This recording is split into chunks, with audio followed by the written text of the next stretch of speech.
एक बार की बात है, एक राजा अपने राज्य को चलाने के लिए काफी मेहनती होता है।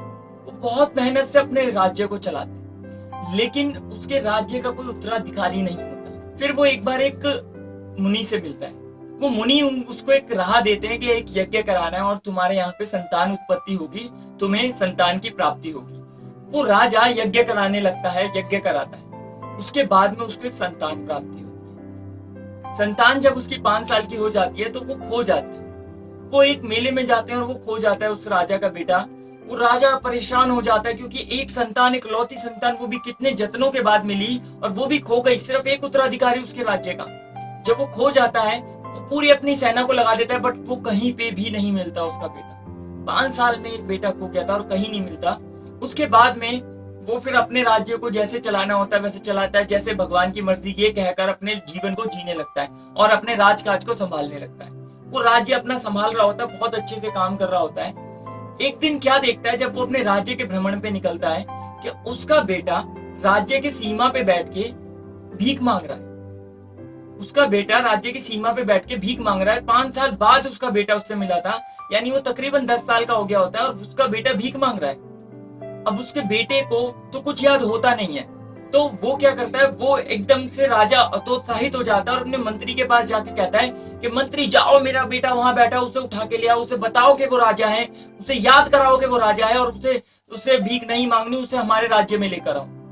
वो कहता है कि महाराज आप थोड़ा सा शांति रखिए, क्योंकि अभी उसे कुछ याद नहीं है। अगर हमारे सैनिक एकदम से जाएंगे तो कहीं वो परेशान ना हो जाए, कहीं वो हैरान ना हो जाए कि आखिर हो क्या रहा है। अगर वो फिर भाग गया तो उसे ढूंढना कितना मुश्किल हो जाएगा। तो आप कृपया करके इतने हतोत्साहित मत होइए, थोड़े से आराम से काम कीजिए, हम उससे बात करते हैं जाके। सबसे पहले फिर मंत्री जाता है। मंत्री को वो बच्चा प्रणाम करता है और प्रणाम करने के बाद कहता है महाराज कुछ खाने को मिल जाए।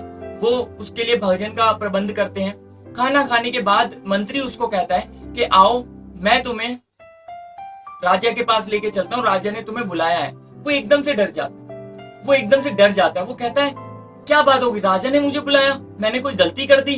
वो एकदम से हैरान हो जाता है। फिर वो क्या करते हैं कि वो कहता है नहीं, आपने कोई गलती नहीं करी। मंत्री कहता है आपने कोई गलती नहीं करी, आप चलो मेरे साथ, मैं आपको बताता हूँ, आप चलो। ऐसे करके उस बच्चे को लेके जाते हैं। जब वो बच्चा वहां पे पहुंचता है, राजा के सामने पर जाता है, तो राजा उसको कुछ कपड़े देता है पहनने के लिए और उसको अपने यहाँ पे काम करने के लिए कुछ काम देता है। उसके बाद में कुछ साल तक उसको वो वहीं पर रखते हैं, उसी लेवल पे उसको खाना मिलता है, उसको पहना मिलता है। राजा कितना पेशेंस रखता है अपने अंदर, आप देखिए, उसका बच्चा उसके सामने, लेकिन वो कुछ उसे बता नहीं रहा। क्यों? क्योंकि उसको कुछ याद नहीं है। एकदम से झटके से अगर कुछ बताया तो कहीं वो गड़बड़ ना हो जाए। तो राजा उसको सिखाता है सारी चीजें। फिर धीरे धीरे करके उसको प्रमोशन मिलता है, जो कि आज के लैंग्वेज में बोलते हैं, हमें उससे प्रमोशन मिलता है और वो एक दिन 10 साल बाद वहां का मंत्री बन जाता है। जब वो मंत्री बनता है तो राजा उसको एक दिन खाने के लिए बुलाते हैं। आज वो साथ खाना खाने वाले होते हैं। तो वो जब खाना खाते हैं, खाना खाने के बाद सारी एक बैठक होती है। उस बैठक में वो राजा उस बच्चे को, जो कि अभी काफी बड़ा हो चुका होता है, उसे बताते हैं कि तुम आज से जब 5 साल के थे तुम खो गए थे और तुम्हें नहीं पता कि तुम कौन थे उस वक्त, लेकिन तुम हमें मिले ठीक 10 साल, जब तुम 10 साल के हो गए, ठीक 5 साल बाद तुम हमें मिले और तुम नहीं पहचान रहे थे खुद को, तब तुम एक भिखारी थे। ये सब बताता है राजा उसको और याद दिलाने की कोशिश करता है कि तुम ही इस राज्य के उत्तराधिकारी हो, तुम ही राजा बनने के अधिकारी हो, तुम ही मेरे इकलौते पुत्र हो जो कि आज से 10 साल 15 साल पहले खो गए थे। तो राजा जब उसे याद दिलाता है तो सब कुछ उस बच्चे को याद आता है। धीरे धीरे करके वो अपनी चीजों को समझने लगता है, उसको सब कुछ याद आ जाता है। आप देखिए कितना पेशेंस एक राजा ने रखा। हम उतना पेशेंस रख पाते हैं अपने काम के प्रति? नहीं।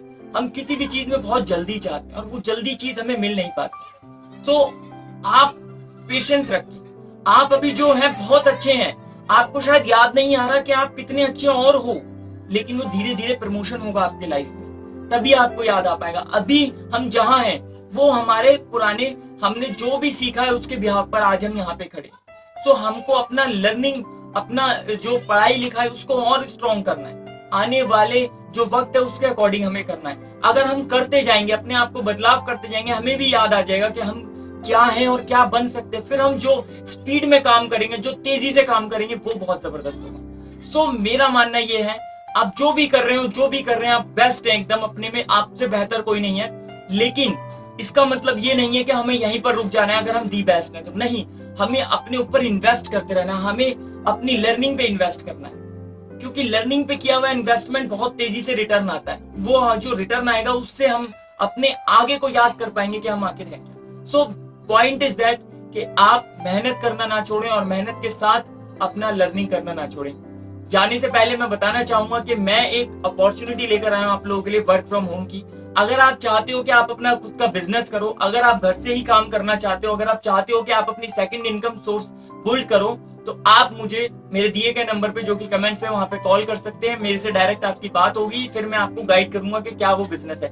जो इंटरेस्टेड है मेरे से डायरेक्टली कॉल कर सकता है। Stay connected, be blessed. मिलते हैं अगली वीडियो में। Believe me.